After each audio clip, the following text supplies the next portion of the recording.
Hi friends, आज हम discuss करेंगे क्वाड ग्रुप के बारे में।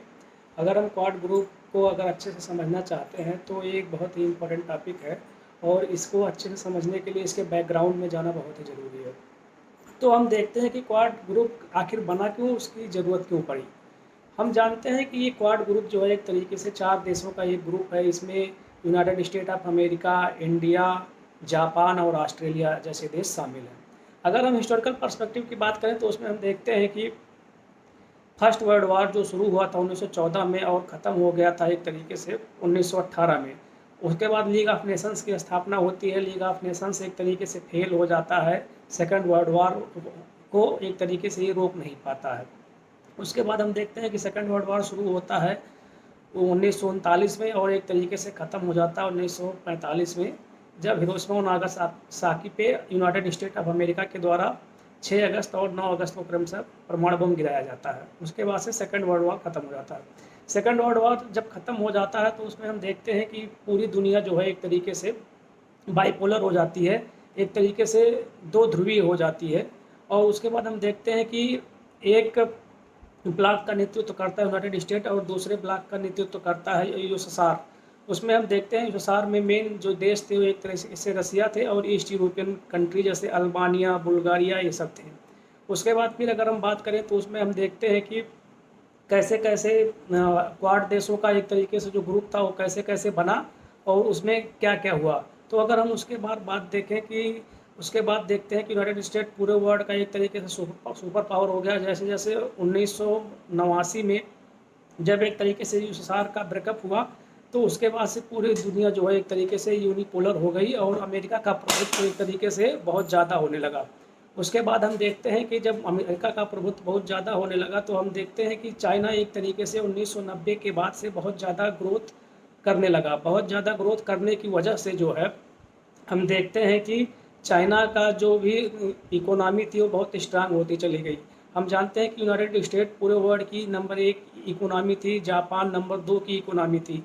उसके बाद हम देखते हैं कि चाइना फिलहाल 1990 के आसपास बहुत ज़्यादा उसका प्रोग्रेस नहीं था, लेकिन हम देखते हैं कि चाइना जो है 1990 के बाद बहुत तेज़ गति से ग्रो करता है और उसमें से उसने जापान को एक तरीके से रिप्लेस कर देता है और पूरे दुनिया की नंबर 2 की इकोनॉमी बन जाता है। उसके बाद हम चाइना का विवाद देखते हैं। चाइना एक तरीके से हमेशा यूनाइटेड स्टेट ऑफ अमेरिका को एक तरीके से चैलेंज करता रहता है। एक तरीके से इंडिया के साथ भी उसका डिस्प्यूट है, एक तरीके से वियतनाम के साथ भी उसका डिस्प्यूट है, एक तरीके से ऑस्ट्रेलिया के साथ भी उसका डिस्प्यूट है, एक तरीके से साउथ कोरिया के साथ भी डिस्प्यूट है, एक तरीके से उसका जापान के साथ भी डिस्प्यूट है। तो इन सब चीज़ों को देखते हुए बैकग्राउंड में चूँकि ये देखा गया है कि यूनाइटेड स्टेट का जो है एक तरीके से चाइना ही एक तरीके से चैलेंज कर सकता है, क्योंकि चाइना की इकोनॉमी जो है इस समय 13 ट्रिलियन यूएस डॉलर ज़्यादा हो गई है, जो कि अमेरिका के बाद नंबर 2 पे आती है और उसकी इकोनॉमी भी नंबर 2 पे है यूनाइटेड स्टेट ऑफ अमेरिका के बाद। उसके पर्सपेक्टिव में हम बात करें कि एक तरीके से ड्रैगन जो है ईगल को चैलेंज कर रहा है प्रेजेंट कंटेस्ट में। उसमें हम देखते हैं कि चाइना का कैसे अपने देशों के साथ जो उसके आसपास हैं, जैसे वियतनाम हो गया, फिलीपींस हो गया, इंडोनेशिया हो गया, सिंगापुर हो गया, इन देशों के साथ कैसे उसका एक तरीके से विवाद चल रहा है। साउथ चाइना सी को लेके एक तरीके से 9 डैश लाइन और 11 डैश लाइन को लेके उसका विवाद चल रहा है। उस कड़ी में हम आगे देखते हैं कि सबसे बड़ी बात उसमें ये होती है कि आखिर ऐसी कौन कौन सी प्रॉब्लम्स आ रही हैं साउथ चाइना सी में। तो एक तरीके से ये भी एक विवादास्पद रीजन है। उसके बाद अगर हम बात करें तो उसमें हम जानते हैं कि सबसे बड़ी बात यह है कि क्वाड देश की स्थापना के बारे में अब हम आ जाते हैं। जो मेन हमारा प्रश्न है, क्वाड देश की स्थापना कब होती है। तो हम जानते हैं कि सन 2007 में क्वाड देशों की स्थापना होती है। केविन रूड उस समय ऑस्ट्रेलिया के प्रधानमंत्री थे। वो बहुत ज़्यादा इंटरेस्टेड नहीं थे क्वाड ग्रुपिंग के बारे में, लेकिन एक समय हम देखते हैं कि क्वाड ग्रुप में एक तरीके से जूलिया गिलार्ड आती हैं। तो जूलिया गिलार्ड वहाँ की ऑस्ट्रेलिया की प्रधानमंत्री आती हैं, तो उनका एक तरीके से फोकस क्वाड ग्रुप पर रहता है। उसके बाद हम देखते हैं कि सन 2017 में क्वाड का रिवाइवल होता है और क्वाड देशों में जापान, यूनाइटेड स्टेट, ऑस्ट्रेलिया और इंडिया जैसे देश शामिल होते हैं। ये एक तरीके का मिलिट्री अलाइंस है, जो कि एक आसियान ग्रुप की मीटिंग चल रही थी तो उसमें ये रिवाइव किया गया था।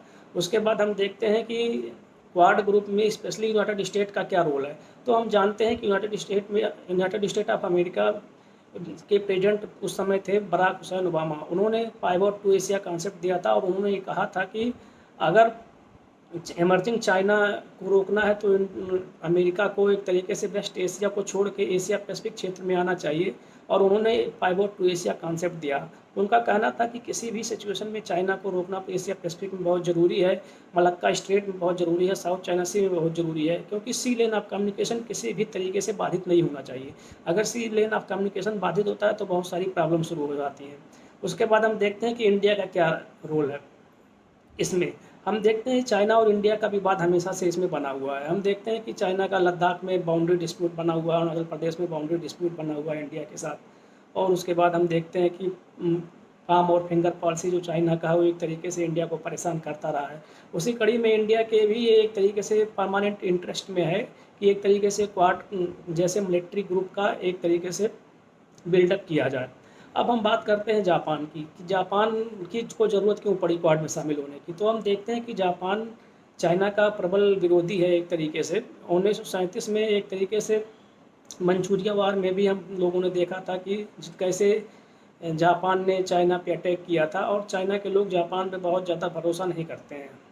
और उसमें हम देखते हैं कि जापान में एक सेनकाकू आइलैंड है जो कि ईस्ट चाइना सी में है, उसको चाइना में डियाकू आइलैंड बोलते हैं।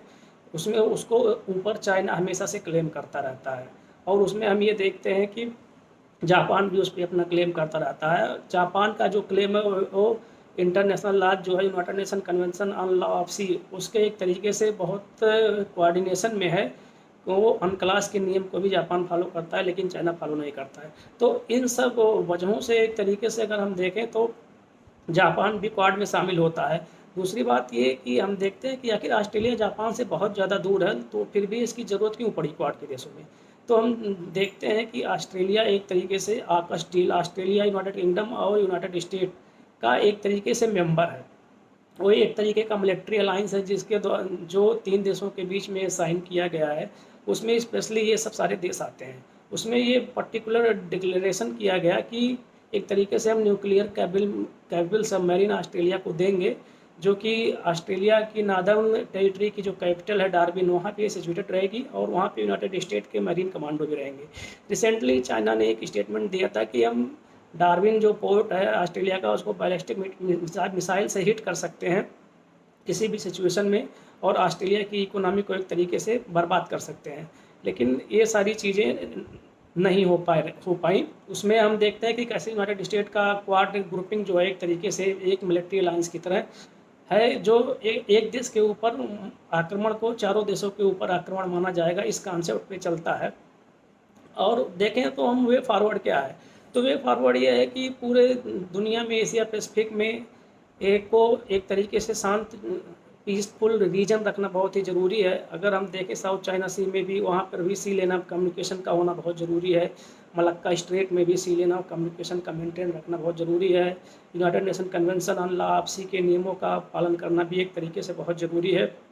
उसी कड़ी में हम देखते हैं कि किसी भी तरीके से जो मैरीटाइम ट्रेड है उसको एक तरीके से किसी भी तरीके से उसका वो नहीं होना चाहिए कि मैरीटाइम जोन जो है एक तरीके से फ्री होना चाहिए कि किसी भी विदेश को अगर ट्रेड की ज़रूरत पड़े तो मैरीटाइम जोन से होके निकल रहा है। मैरीटाइम जोन जो है सी लेन ऑफ कम्युनिकेशन ये सब सारी चीज़ें हमेशा ओपन रहनी चाहिए। थैंक्स गाइस आज के लिए।